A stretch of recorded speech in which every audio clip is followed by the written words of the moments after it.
Would you settle for good enough? He asked for human, and they said use AI. In a business group I'm in on social media, an experienced professional was looking for recommendations to build a website. He had a style and brand in mind and specifically wanted to work with humans, just not a large agency. The responses were mostly use this AI tool and you can do it for cheap. Multiple times, this person kept responding, I want a human who has experience. Many of the comments said, use AI and it will be good enough. The irony wasn't lost on me. A professional asking for human craft was being told by other professionals that a machine would suffice. And that phrase hasn't left me. I am concerned about AI from many angles.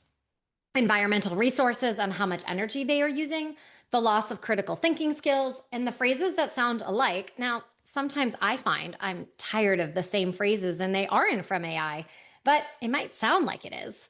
And then there's a loss of jobs, debated all the time, and a concern that impacts our own profession. Let's stay on the environmental piece for a moment because the numbers are staggering. A single AI focused data center can consume as much electricity as 100,000 households and up to 5 million gallons of water a day for cooling. The International Energy Agency projects global data center electricity demand will more than double, with AI workloads driving most of the growth. In the US alone, AI servers are expected to add 24 to 44 million metric tons of CO2 equivalent emissions and 200 to 300 billion gallons of annual water consumption by 2030. In parts of the country, residential electric rates are already projected to climb 20% next summer and 30 to 60% by 2030 because of data center demand. This is why Erin Brockovich, yes, that Erin Brockovich, just launched a new website, Brockovich AI Data Center Reporting, mapping AI data centers across the US and inviting residents to report what's happening in their communities. She's not exactly anti-AI. She's pushing for transparency, public engagement, and honest disclosure of resource impacts. Gallup recently reported that 70% of Americans oppose the construction of data centers in their communities, with 48% strongly opposed. When we shrug and say, good enough, we're also shrugging at the water bill, the power grid, and the neighbor who didn't get a vote. And I'm not alone in feeling this way. A 2025 Pew Research study found that 53% of Americans believe AI will worsen people's ability to think creatively, compared to just 16% who believe it will improve it. Among adults under 30, the generation supposedly most fluent with these tools, 61% say the same. Ipsos has tracked this for years. 74% of consumers prefer their online news come from humans, and 3/4 prefer human-created photojournalism. A YouGov study of nearly 10,000 consumers across 7 markets found that 32% would trust a brand less if they knew its content was AI generated, versus only 15% who would trust it more. From Hype to Habit, a study of 10,000 consumers across 13 countries found that global trust in AI-generated content has fallen from 78% in 2023 to 58% in 2025, a decline across every age group, including Gen Z. The data is telling us something we already feel in our bones. People can sense the difference and they care. Many people say AI will make people more efficient. It will reduce mundane tasks and people can spend their time on the strategic things. And sometimes that's true. But efficient and good enough aren't the same thing. And in privacy, the difference between the two can be the difference between a compliant program and a regulatory headline. A generic AI-generated privacy notice may technically check a box, but does it actually reflect how your company collects, uses, and shares data? Probably not.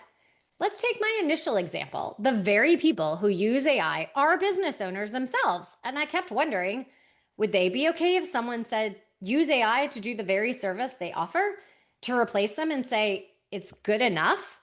Do we really want to resort to good enough?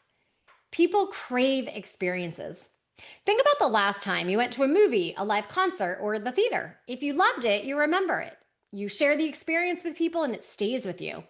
If it's just good enough, how do you feel? probably annoyed that you wasted your time and money on that. What about going on vacation? Do you really want good enough?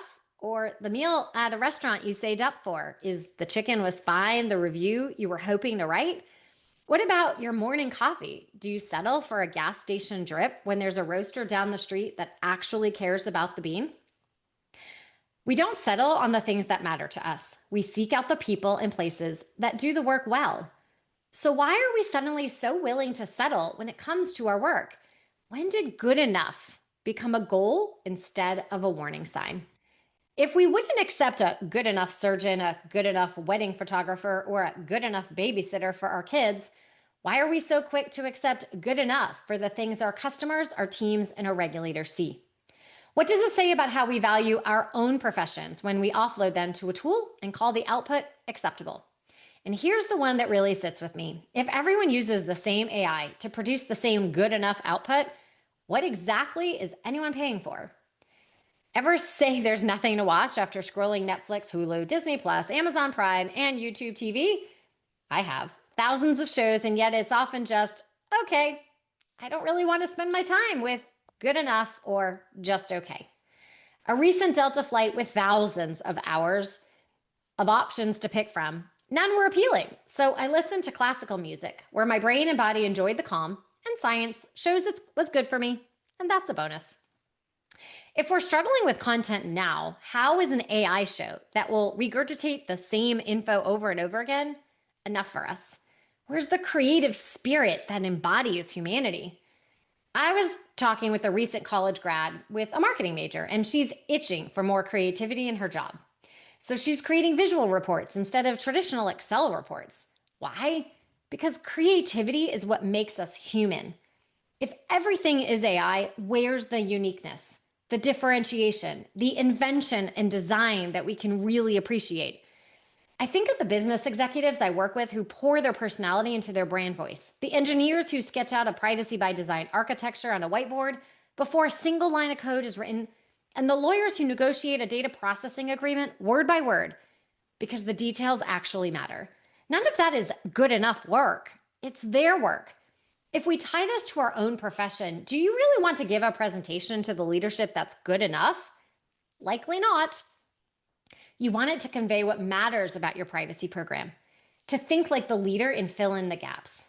Privacy is a field where good enough carries real consequences. A good enough data inventory misses the data being shared with an unvetted third party that's free to use it for their own purposes.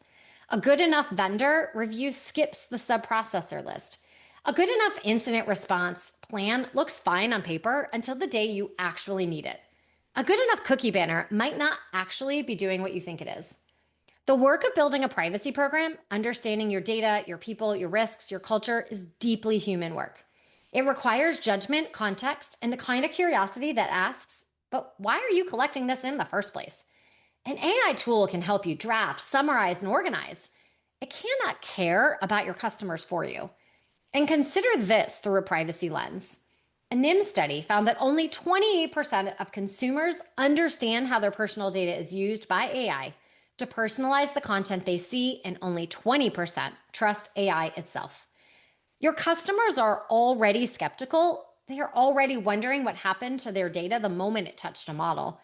If your privacy notice, your consent flow, your breach response, any of it feels like it was churned out by a machine that doesn't know your business, you are widening a trust gap that was already there. Good enough privacy work doesn't just risk not complying with a privacy law, it risks losing customer trust. The work that matters deserves more than good enough. It deserves a human who cares, and that's still us.